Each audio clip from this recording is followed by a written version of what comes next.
Hello guys, how are you? I hope you are very fine. Now we continue with our chapter cash flow statement. Cash flow statement के last lecture में हमने क्या किया था कि एक आध छोटी सी प्रॉब्लम देखी थी, सॉल्यूशन देखा था उसका. अब उस प्रैक्टिकल प्रॉब्लम में विदाउट एनी एडजस्टमेंट नॉर्मल सा चलता. ठीक है. अब बड़े सम यानी कि लॉन्ग क्वेश्चंस के लिए कुछ एडजस्टमेंट है, पहले वो हम करने जा रहे हैं.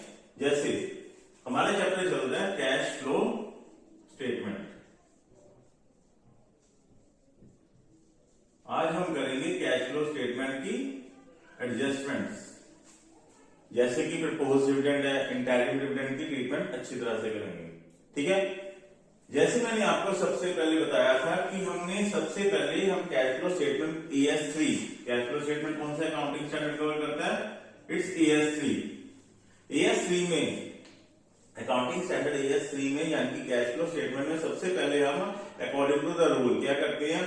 सबसे पहले बनाते हैं cash flow from operating activities, फिर बनता है हमारा cash flow from investing activities, तो लास्ट में हमारा बनता है cash flow from financing activities.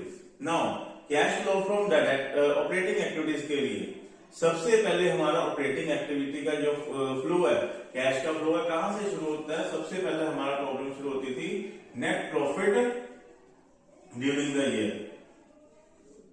Net profit during the year हमारी सबसे पहले जो हमारी प्रॉब्लम है, प्रॉब्लम की शुरुआत यानी कि प्रॉब्लम की सबसे पहले शुरुआत कहां से होती है? हमेशा हमारी प्रॉब्लम की शुरुआत होती है net profit during the year. ठीक है.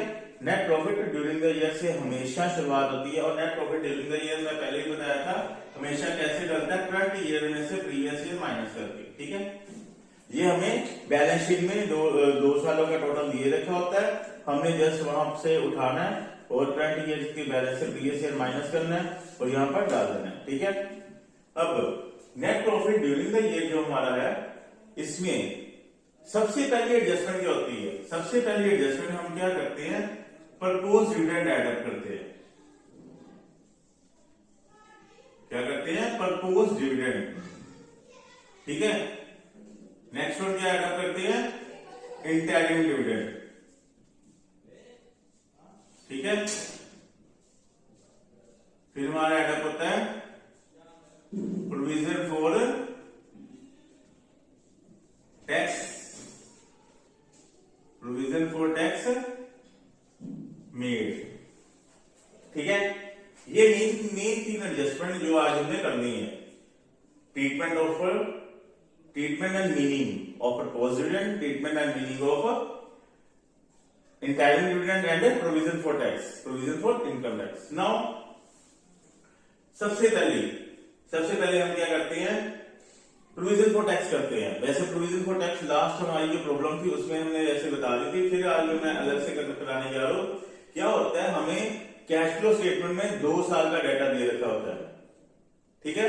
और 2 साल के डाटे में क्या दे रखा होता है? मान लो कि ये बैलेंस शीट है, मान लो कि ये बैलेंस शीट है. वैसे आजकल जो बैलेंस शीट आएगी हमारी AS3 से दूसरी को अकॉर्डिंग बनेगी, पर मैं जस्ट एक नॉर्मल एग्जांपल के तौर पे मान लो कि ये बना रहा हूं. ये हमारी लिबिलिटी साइड है.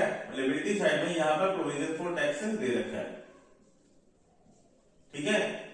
प्रोविजन फॉर टैक्स ये मान लो कि ये हमारा 2020 का डाटा, ये 2021 का डाटा है. मान लो कि यहां पर दे रखा है हमें प्रोविजन फॉर टैक्स 10,000 का और यहां पर दे रखा हमें प्रोविजन फॉर टैक्स 12,000 का. ठीक है. हमें क्या दे रखा है कि provision for tax previous year का 10,000 बैलेंस दे रखा है और करंट ईयर का 12,000 बैलेंस दे रखा है. इसकी हमने ट्रीटमेंट कैश फ्लो स्टेटमेंट में कैसे करनी है? इसकी ट्रीटमेंट करने के लिए सबसे पहले कवर है केस 1. केस फर्स्ट में है no any adjustment about it. अगर इसके बारे में कोई एडजस्टमेंट में बात नहीं रखी तो हमने क्या करना है? सबसे पहले प्रोविजन फॉर टैक्स का हमने क्या बनाना है? अकाउंट बनाना है. प्रोविजन फॉर टैक्स का हमने क्या बनाना है, एक छोटा सा अकाउंट तैयार करना है, और ये हमारा लास्ट बैलेंस है, यानी कि हमारा ओपनिंग बैलेंस है। क्या लिखेंगे, by balance brought down its opening balance, ठीक है।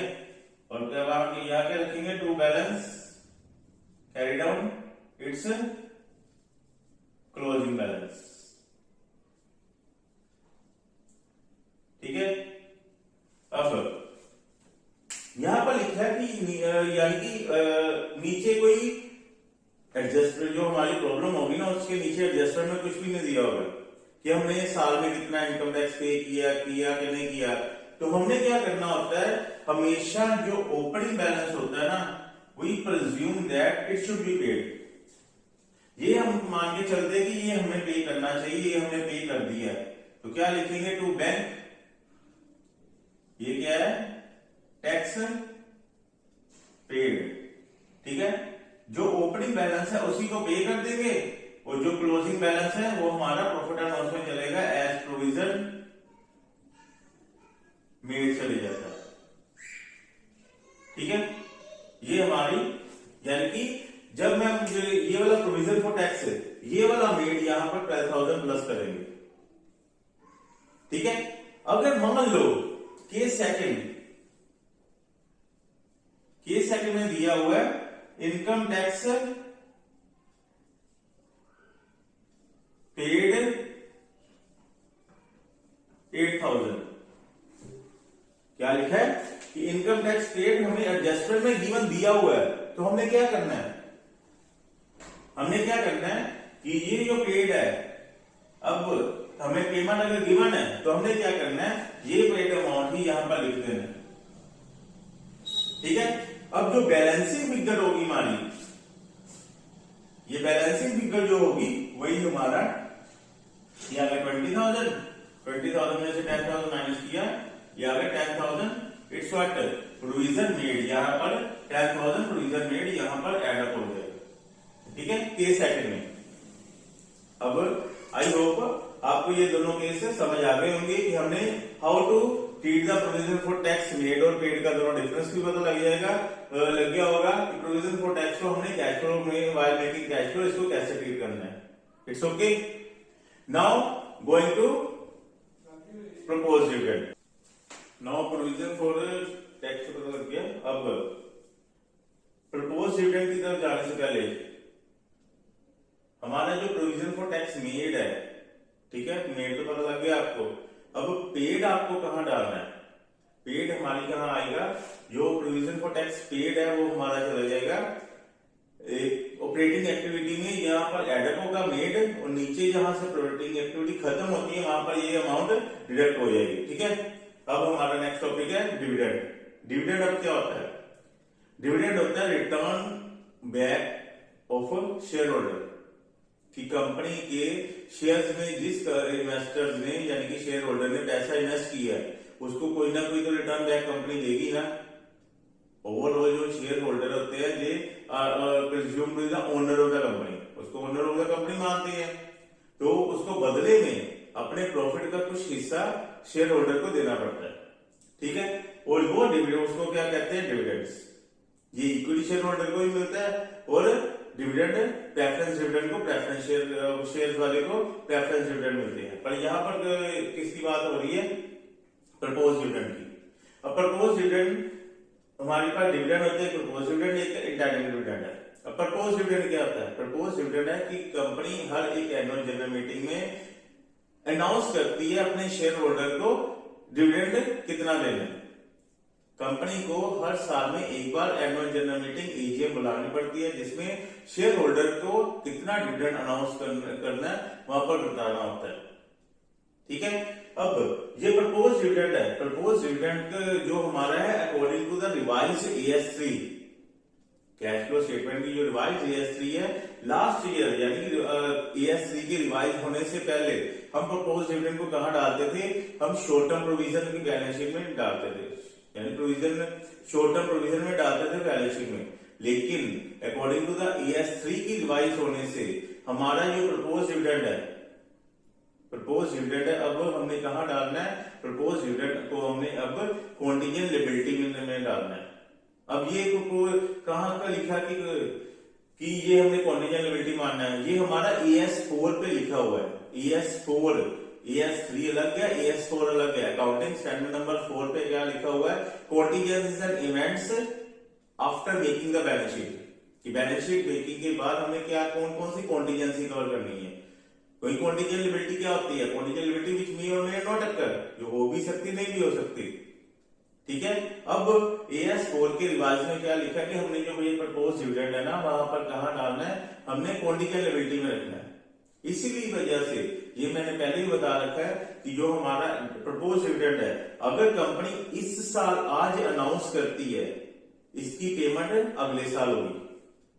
जो आज कंपनी प्रपोज डिविडेंड अनाउंस करती है ना, इसकी पेमेंट अगले साल होगी। यानी कि अगर हम कैश फ्लो स्टेटमेंट इस साल की बना रहे हैं, हमें 2 साल का बैलेंस दे रखा होता है बैलेंस शीट में, अगर हम इस साल की प्रीवियस ईयर की बैलेंस शीट बना रहे हैं तो उसमें क्या करना होता है, हमने प्रीवियस ईयर का बैलेंस लेना है, क्योंकि वही हमने पेड अप करना है। इसलिए हमने क्या करना है, प्रीवियस ईयर के बैलेंस को इसमें एड अप करना है, और दूसरी ट्रीटमेंट कहां करनी है, फाइनेंसिंग एक्टिविटी में जाके ये डिडक्ट हो जाएगा, लेस हो जाएगा, ठीक है।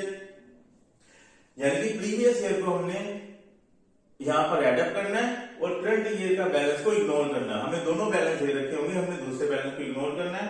आगे आती बात हमारी इंटरिम डिविडेंड की। इंटरिम डिविडेंड क्या होता है, इंटरिम डिविडेंड वो डिविडेंड होता है जो 2 EGM के बीच में कंपनी अनाउंस करती है, यानी कि 2 एनुअल जनरल के बीच में अनाउंस करती है। ये वाला जो डिविडेंड होता है, इसका कंपनी के शेयर होल्डर को भी पता नहीं होता।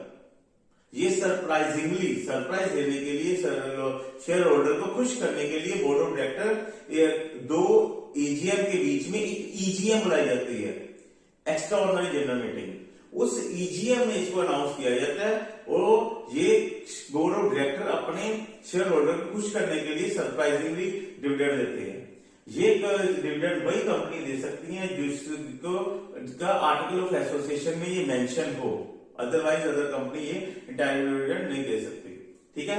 और ये इसकी ट्रीटमेंट भी वैसी है, यहाँ पर हमने एडेड बैक करना है और ये और फाइनेंसिंग में इसमें माइनस होना है, लेकिन इसका हमेशा interim dividend during the year किसी साल में अनाउंस होता है, हर साल तो होता नहीं है। किसी जिस साल में, यानी कि ड्यूरिंग द ईयर जिस साल में अनाउंस होगा उसी साल में हमने एडअप करना है और फाइनेंसिंग माइनस करना है। और ये कभी बैलेंस शीट में शो नहीं होता, क्योंकि ये लायबिलिटी नहीं है, कंपनी अपनी तरफ से देती है, ये बैलेंस शीट में शो नहीं होता। ये कंपनी सिर्फ हमें प्रॉब्लम में एडजस्टमेंट में गिवन आएगा, ऊपर बैलेंस शीट में नहीं होगा, ये एडजस्टमेंट में गिवन आएगा। हमने क्या करना है, ऑपरेटिंग एक्टिविटी में नेट प्रॉफिट निकाल देना, व्हाइल मेकिंग नेट प्रॉफिट में इसमें एडअप करना है और फाइनेंसिंग एक्टिविटी में माइनस करना है, ठीक है। अब हम इसकी नेक्स्ट प्रॉब्लम में आगे बड़े सम करेंगे, लॉन्ग क्वेश्चन देखेंगे, इसमें ये ट्रीटमेंट यूज हो रही है, एडजस्टमेंट यूज हो रही है। तब तक